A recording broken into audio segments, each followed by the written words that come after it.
Hi again. For this session, I'm joined by David Kypuros, who's the principal AI architect at Red Hat. David, thanks so much for taking part in the Telco AI forum.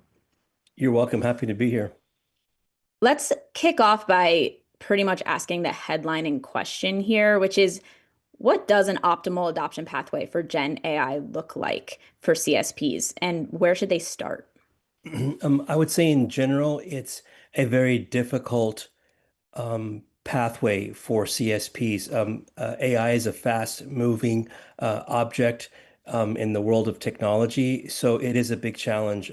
The use cases, the work efforts that we saw CSPs work on a year ago with AI, they're just completely different now. I feel like CSPs are getting smarter about how to use AI, both predictive and generative, in their organizations, and we're even seeing some telcos actually build their own models doing things like continued pre-training, really low-level work. So CSPs are definitely more intelligent. So in terms of mapping and how you bring the adoption into a pathway, it's more like mapping for impact. There's a lot of science projects that CSPs can become involved in, but what's the focus is how can you use AI to actually make an impact on their organization in a meaningful way. I'd say three just kind of quick large categories are one is using Gen AI and predictive for their own internal company, for their own internal employees, helping them to be more productive. And then also for operational teams, improving all the life cycle work. And then lastly, I would say just generally speaking, monetization, new services, new capabilities in their platforms. Excellent. Like you said, it's a complicated pathway, but I do want to dig a little bit more into ROI. Which Gen AI use cases are delivering measurable ROI for telcos today, and why are they working? I know you mentioned some things, but what's really working today? I think what's working today is for telcos to keep all of the infrastructure, all of their software that they have in place that's running their core network and running all their services that the enterprise touch, keeping those there, and then seeing how they can bring Gen AI and integrate with those to make those services more valuable. So if you think of like a tier one telco, they're going to have a lot of services that the enterprise can consume, which includes governments as well, APIs to interact with their core platform. Using Gen AI to make those API services easier for enterprises and governments to consume is like a fast track to sort of take what they already have, don't disrupt it, but add the power of Gen AI to make those services move quicker into production for enterprise. Okay. And with anything that has a hype cycle, I think there's this tendency to want to overuse Gen AI. So how should operators decide where and when to apply this technology across domains, like you mentioned, network ops, customer care, or product innovation? So how do you decide whether to use Gen AI or just traditional automation? That's a good question, and I think the lines will be blurry for a while. But if you kind of go back to this idea of mapping for impact, a telco can say where's the low-hanging fruit where we can see immediate value, and that's already sort of been proven out in the industry. Customer care call centers is absolutely a low-hanging fruit. And what you'll see there is a lot of the cloud companies, the cloud hyperscalers are sort of the easiest way to bring in like agentic to call centers to all those call flows. Um, what's interesting though is for telcos, they need to have some parts of their solution, like for call centers and AI, where there's PII on-prem and secure as well. So th- um, there's a need for hybrid for all these use cases, but call centers is definitely one. We've seen a few projects with Red Hat in that domain. Um, large frontier models, they're very easy to just start using, but the bill goes up pretty quickly on them with these frontier models. And what we found with tier one providers is it's not always needed to have these expensive API calls. Oftentimes, doing some fine tuning on a smaller model on-prem, it is at par or even slightly better when things are trained on the telcos, um, um, their call center flows, as an example. Mhm. So it's faster, it's cheaper, and everything doesn't need to be connected to a frontier model, if that makes sense. Yeah. So with everything still kind of complicated and blurry, as you said, I assume telcos really need to have strong partnerships here. How does Red Hat guide telcos in building the right infrastructure foundation for the adoption of Gen AI? So telcos are very unique as an industry. They require integration with a lot of NEPs. So you can think of like Ericsson, Nokia, Mavenir, Fujitsu, Samsung, right? These are types of businesses that telcos rely on and they work with. And then also more and more telcos are relying on working with accelerators like NVIDIA or Intel. And they're sort of given this burden of saying, we need to make all of this a reality for our end customers so they provide value to their customers. And then they're given a lot of vendors that they have to work with and to sort of um, put all this together with these partners and drive value. So with Red Hat, that's one of our key capabilities is sort of having this platform that's already partner enabled and AI enabled so that a telco can tell us, oh, we're working with this set of accelerators, or we're working with this technology, Gaudi 3 or NVIDIA NIMS or this NEP. And what Red Hat can do is we can sort of say, we have relationships with each of these partners that you're choosing, and we can show you how to integrate this into a cohesive solution, i.e. a set of APIs for AI, i.e. some monetization at the edge, or even working directly with NEPs, bringing AI into their ecosystem directly. So, telcos have quite a burden to integrate a lot of capabilities. And from Red Hat's perspective, we thrive on a partner ecosystem. That's our strength, I would say, along with security. Mhm. Great. I know I already asked you about ROI, but some of these things, it can take a while to see kind of the monetary gain. So maybe it's unfair to kind of position this as as the best way to assess if these new technologies are benefiting the telcos. So are there other KPIs that they should prioritize when evaluating Gen AI performance?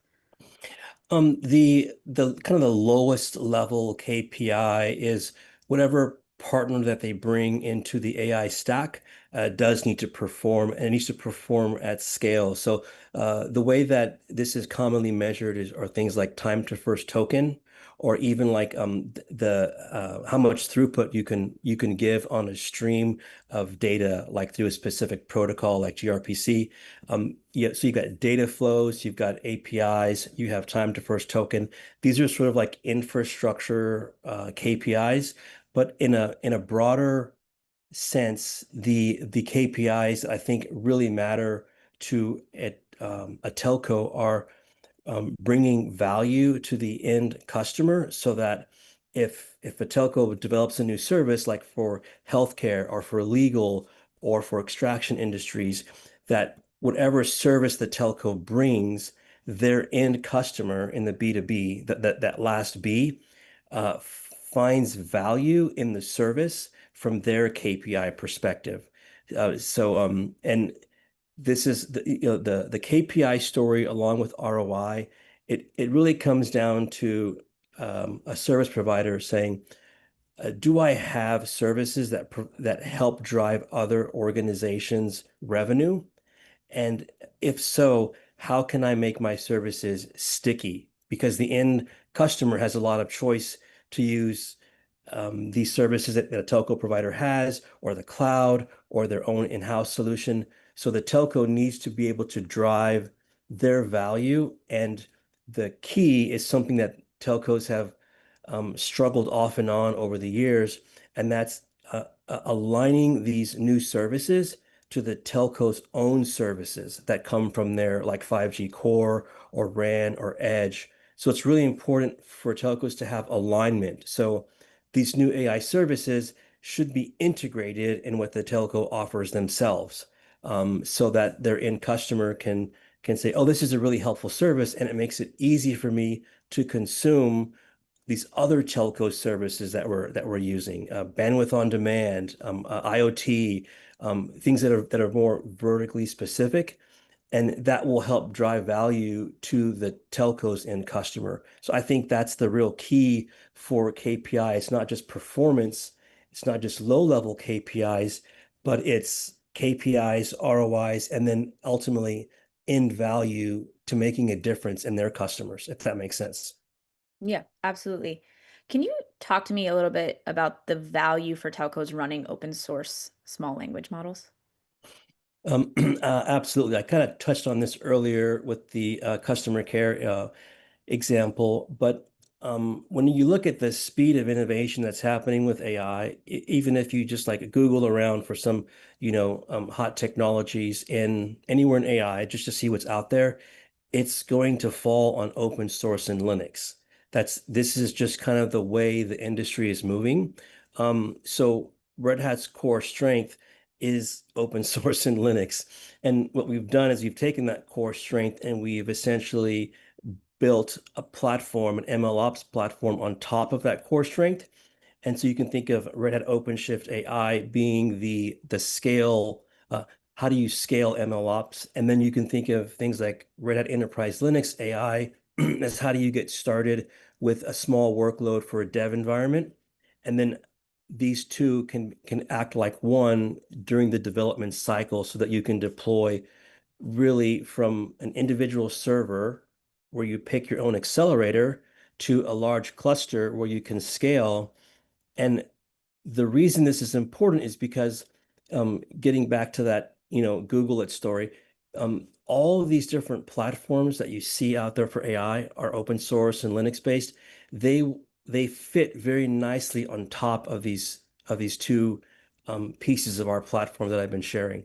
So LangChain, LangGraph, um, uh, Llama Stack, it's a really powerful platform for agentic AI, MCP, all of these powerful open technologies, they lay right on top of our MLOps platform.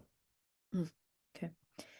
So the topic of this conversation is the pathway to Gen AI, right? So let's kind of take a step back. Before we get to implementing Gen AI, what kind of readiness factors, whether that's skills or data, are you hoping to see or you think need to be in place before they can really get to that next step? That's a really good question, and I think it's one that's not often looked at. The readiness factor, I would say, starts with telco's employees. If you think of every employee that's working for a telco, they're watching the news, they're watching what's happening on social media and in technology groups on the web, and they're seeing all this innovation happen.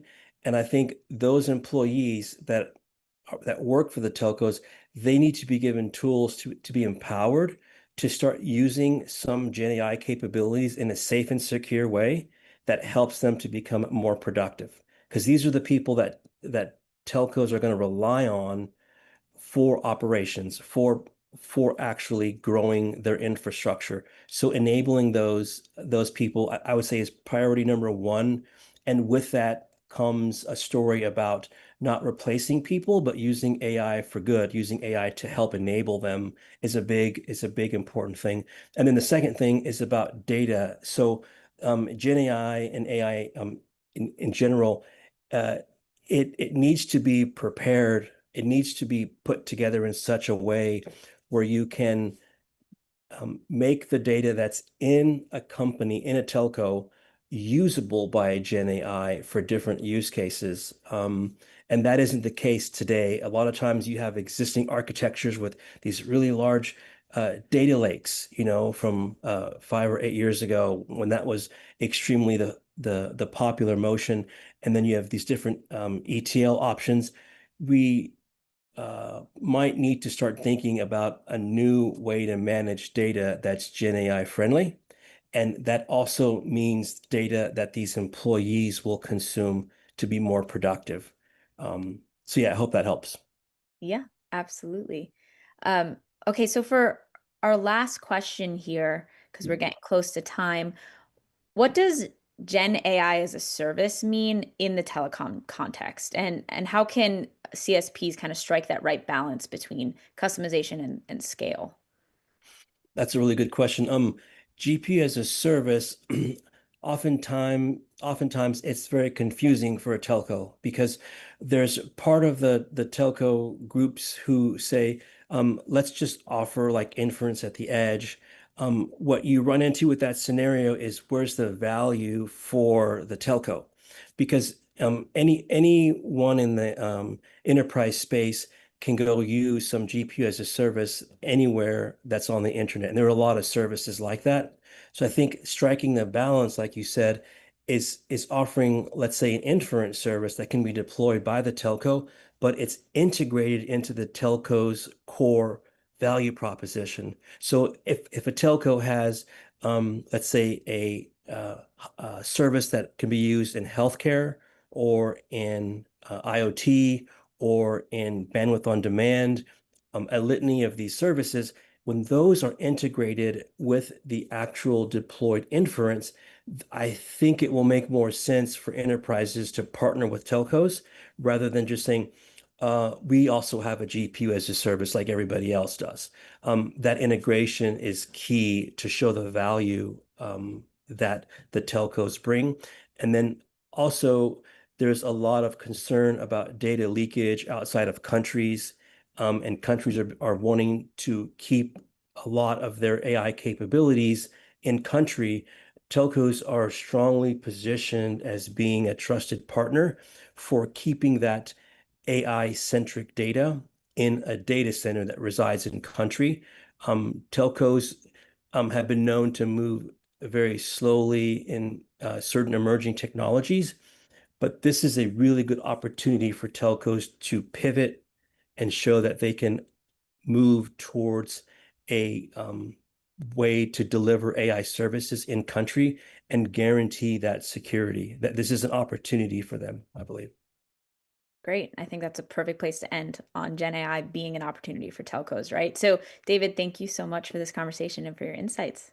You're welcome. Thanks for inviting me. Absolutely.